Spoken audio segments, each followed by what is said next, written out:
Hi everyone, hope you're all well. Welcome to the third update to my Ireland-inspired Pokemon region, Balladry. For those of you who are only just seeing this video, I have two previous ones where I introduce the starters, professors, player characters, and Route 1 encounters. So if you enjoy this installment, please feel free to have a look at those too. Let's just jump straight in and meet the next few designs. First up is one I think would have been really dumb not to include, and that of course is a potato. For what is Irish cuisine without the humble spud? Fun fact, potatoes are not native to Ireland, but were transported from South America around the late 16th century.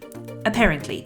I'm not a history buff, so take what I say with a grain of salt, even when I say things like fun fact. Since they were easy to grow and full of nutrients, they quickly became a staple food in the country, to the point that now Ireland and potatoes are pretty synonymous with each other. So here we have Tatey and his evolution line. What I love about this little group is the concept actually came from a friend who is not Irish. So I just found it interesting to have a potato Pokemon where the inspiration comes from an outside perspective of the culture around it. Of course, then I added my own designs to the descriptions. Tatey's name comes from tater and baby, and the dex entry goes, the baby potato Pokemon, grass and ground. Legends say that Arceus created Tatey as heralds of Balladry's sumptuous harvests. A farmer finding wild Tatey in his fields means a good year for crops. The happier they are, the taller their stalks grow. These stems and leaves bring a delicious, fresh and earthy flavour to any stew and are full of vitamins. There are, however, terrible stories that tell of a sick Tatey and the oddity it became. Very mysterious. Spadine comes next, and this one was actually just mine because I felt there needed to be an in-between form, so I popped a little middle stage in to make it flow better. At one point his name was going to be inspired from the Irish word for skin, kraken, because then it would tie into the concept of the Irish crack, or fun. So it made me think of peeled potato skin, and what if I could use it as the straps of like some overalls or something, like typical farm wear. But after playing around with that, I eventually settled on something a bit more bulky, which kind of looked more like a vest, but still used the initial idea I had of the peeled skin. So here's Spadine, from Spud and Teen, the jacket potato Pokemon, grass and ground.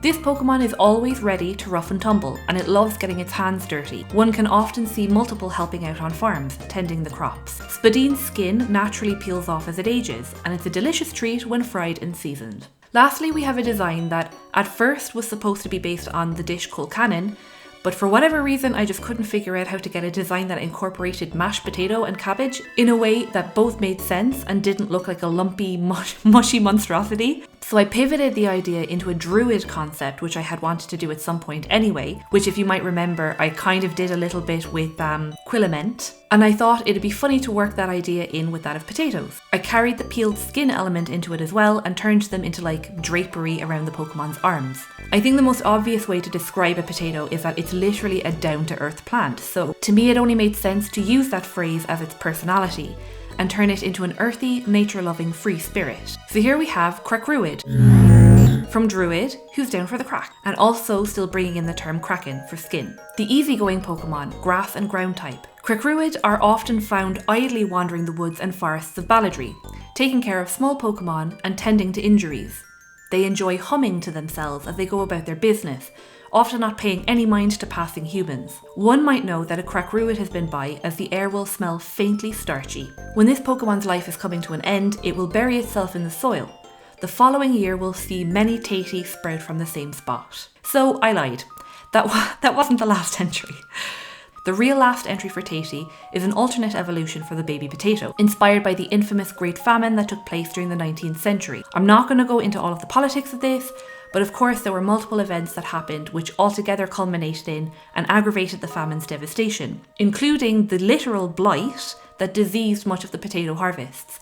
And this is the aspect I'll be specifically referencing in this next Pokemon. Also, to reiterate, this is Balladry and not literally Ireland, so the famine did not take place here. That being said, Tatey evolves this way by contracting Pokerus, which, being the only known virus in the Pokemon world, seemed to make sense. The only difference here is that Tatey will be the only known Pokemon to succumb to it, and in its, in inverted commas, death, evolves into the grass and ghost type Wotato. So the Pokedex entry goes as follows. One day a Tatey became infected with Pokerus and for unknown reasons succumbed to it. Wotato soon came into being, and its presence brings frustration to the folk of Balladry, for if this Pokemon wanders through fields, every crop will wither and die. Not only is the appearance of this Pokemon terrible to the livelihoods of farmers, it's also purely a nuisance, as it tends to loiter aimlessly in their fields. It reacts to very little, so chasing it away is extremely difficult, and one just has to wait for it to eventually grow bored and move on. Thankfully, due to Pokerus's rarity, wild Wotato are extremely hard to find. And there you go, those are our potato Pokemon. Next up, I'd like to introduce another dog. I'd had the idea for an Irish Red Setter for a while, and I needed to draw it out fairly quickly because the first form is actually the beloved partner Pokemon for Winnie. So Red Setters, I believe, were bred to be hunting dogs, and I thought the idea that these Pokemon could be used in the same kind of way would be interesting, but obviously in a more Pokemon friendly way. My idea was, since fairy types are so abundant and so many of them are mischievous troublemakers that trick or frighten people, it would make sense to have a Pokemon who could keenly trace them or keep them at bay. Also inspired by the concept of bonfires, which were often lit during Samhain to keep evil spirits at bay and invite good ones. Fire in general is supposed to be a method of scaring away fairies anyway. The name comes from mutt, which is just a term for a dog, and tinna, which is the Irish for fire. So here we have Muttinna, the flame pup Pokemon, fire type. Muttinna are vibrant companion Pokemon.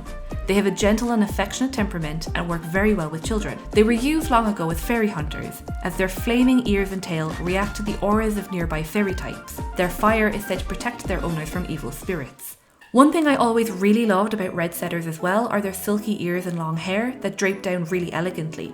And it's actually the logo of our main bus service through the country, Bus Éireann, so I guess it's also tied to the idea of speed. Anyway, I really liked the concept of this dog Pokemon with flaming ears and tails just streaming out behind as it runs. Maybe they can do that even when it's not running, giving it a kind of a regal look, I thought. Madrian's name comes from the Irish for dog Madra, and the sun, which is Grian. There's also a bit of Driocht in there actually too, which if you remember is Irish for magic. The dex entry goes, the incandescent Pokemon, fire type? Madrian are prized for their glossy red coats, and many shows are held across Balladry for trainers to show off this Pokemon. Their ears and tails grow longer as they age. They are constantly billowing, even without wind, giving Madrian a majestic appearance.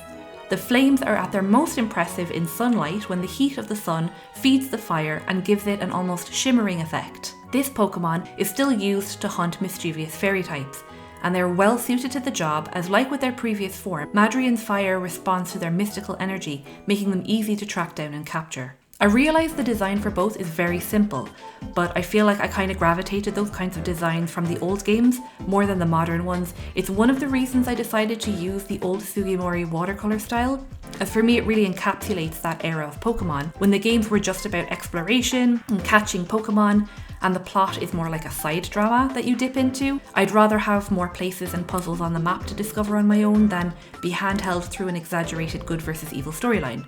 Not that they need to be mutually exclusive or anything, but that's just my own personal preference. Anyway, on to the next entry. Actually, the next two were probably the most asked about and most expected in a region based on Irish folklore. First, we have one based on the Puka. This is a spirit whose name has come to literally mean ghost in modern Irish, and it would take many animal forms to frighten and torment people. So I thought this would be a perfect way to make a form change gimmick Pokemon, like Rotom. The basic design idea is inspired from a traditional sheet ghost, so I suppose it's also a bit similar to Mimikyu as well in hindsight. The idea of a little shadowy ghost creature hiding under a disguise. I wanted the name to also indicate the nature of the Pokemon and how it enjoys tricking and annoying people.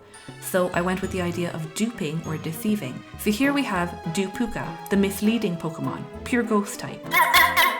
There seems to be some disagreement as to what a Puka actually looks like, as sightings of it have reported its appearance as various creatures.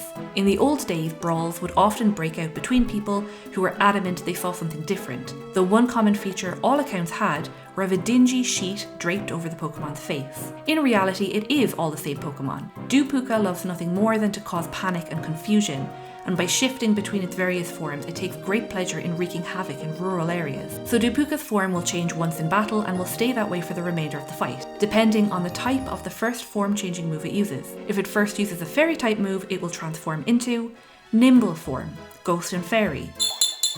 This form of Puka is extremely agile, darting away so fast it would leave any onlookers wondering if they'd only imagined it. It'll gain +2 to both its special defense and speed stats. If Puka uses a Psychic type move first, it will transform into Scaredy form, Ghost and Psychic. In this shape, Puka screeches loudly, causing Farbland and household Pokemon to enter a trance-like frenzy. Hearing it induces headaches. This form gains +2 to both attack and special attack. If Puka uses a dark type move first, it will transform into the willful form, Ghost and Dark.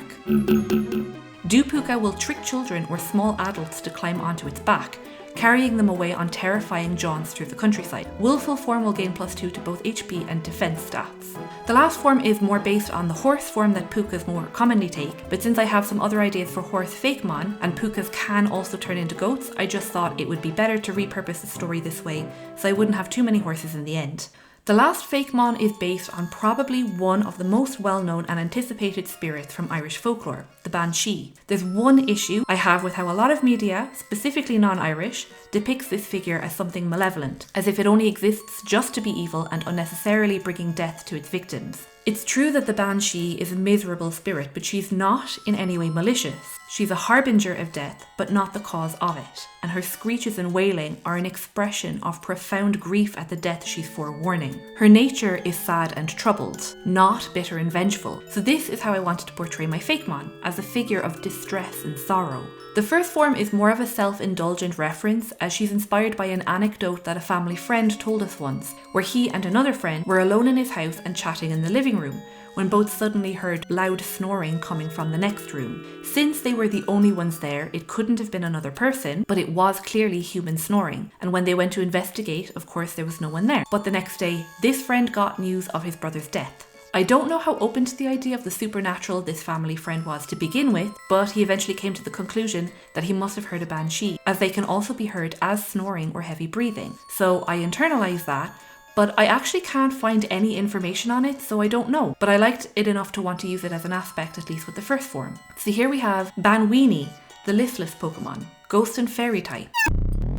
Banweenie spend most of their time napping, their little snores sounding like soft wails. It's completely unaware of what's happening around it, indulging instead on what is assumed to be a dreamlike state. Their prehensile hair flicks and twitches as they breathe heavily, and will deftly wrap itself around any enemies who come too close, often choking them. It's said that hearing the breaths or snores of a Banweenie brings bad luck if you can't see it. It evolves into the misery Pokemon, Banguish. This design is probably one of the ones I'm most on the fence about. It's fine as a transitional stage, I guess, but maybe I'll redesign it if I think of something better in the future. Anyway, she represents more of the idea that the Banshee tends to stick to old Irish families, though in more modern times they're apparently less picky about who to haunt. Its Pokédex entry goes as follows. The hair of a Banguish has lost its prehensility now that the Pokemon has awoken. Seeing the reality of its entrapment in the mortal realm, Banguish sobs in eternal frustration, with its screeches of rage and grief being able to be heard for miles. It's wondered if this Pokemon used to be human, as they tend to hover close to particular homes, often observing them with what can only be described as wistfulness. Perhaps they remember a former life, living there in warmth and comfort, only driving home more keenly how stranded they are now as spirits. Finally, we have the icon, the legend, and the moment. I decided to keep the design simple again because I wanted the focus to be on her expression and flowing hair. I couldn't find why exactly, but a Banshee's hair seems to be important to her, as folklore says if you find a lost comb in the middle of nowhere, chances are it belongs to the spirit and you're absolutely not to touch it. Maybe it has to do with burial rituals where keeners were hired to cry at funerals, and maybe combing the hair of the dead person was a thing. I really don't know. But that's why I wanted to make the hair of this Pokemon an important feature. To explain keening, it seems to come from the Irish word cuina, meaning crying. It's a sung lament and the sound associated most with the Banshee. The figure itself can also appear as either an old crone or a beautiful woman, so I had some leeway with how I could present her. So here we have Banshee, the keening Pokemon, from the name Banshee, of course, meaning woman fairy, and the Irish Bronach, meaning sad.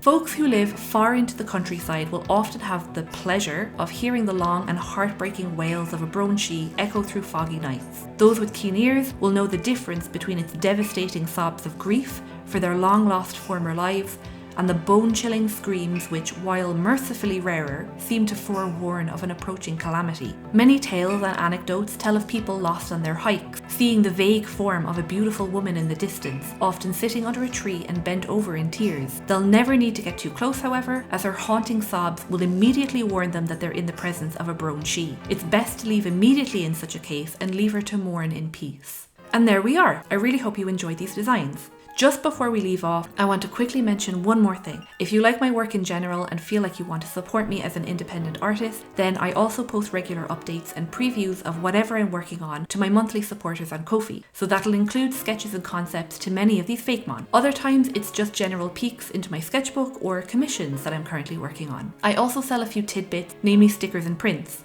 There's not much of any of them as I print and hand cut everything myself, so there is that, but I just thought I'd let you know. I really appreciate all the support and the zest that you've shown for this Fakemon region so far, so thank you all so much. I'm really grateful for it. Thank you for watching again, and I'll see you in the next video.